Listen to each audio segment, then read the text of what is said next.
damo itong mga baranggayo. Ang suot ng natural bridge dili ko hindi na luluma.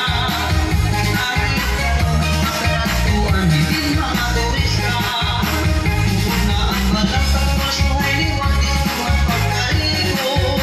Ng lahat ilawag pili ang rawisip na matubay ng Diyos. Sipit ay puro na barangay ang nasasakupan. Iba-ibang klaseng kabuhin ang gintukuhaan.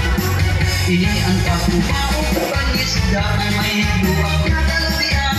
Mga palisport na balik na tikot bibiguda na tigang.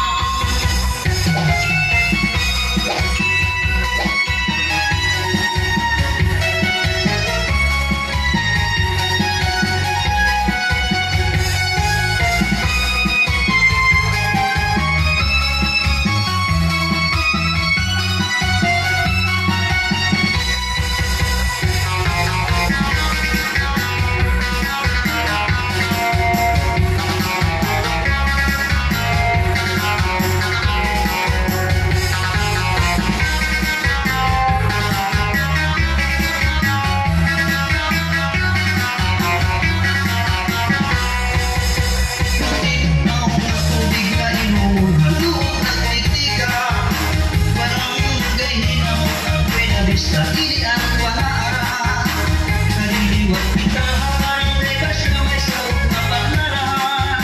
Poblasyon ng Pasay kanyang may dating simbahan. Akong bigin na dasig ang magdabis nga kapay-bayunan. Kalabat ko matuwing ilian, sikat na paratuan. Baybayhan katabang San Antonio, tingin balog Pasyo San Fernando. Baybayhan ka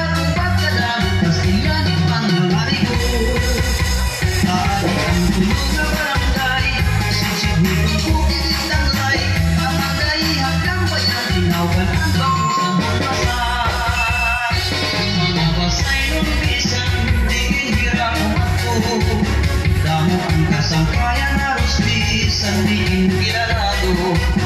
Kay ang mga Pasay ng damo ang naayon kay respetado. Balik damo na hanga kay mga utang hinahito.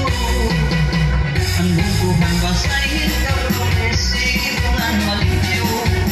Kay natanang ang mga mulupyo, mga disiplinado. Magpupay nga atraksyon imo, niligit ang pagkita buhat mo. Mga sikat kinis galit damo itong mga baranggayo.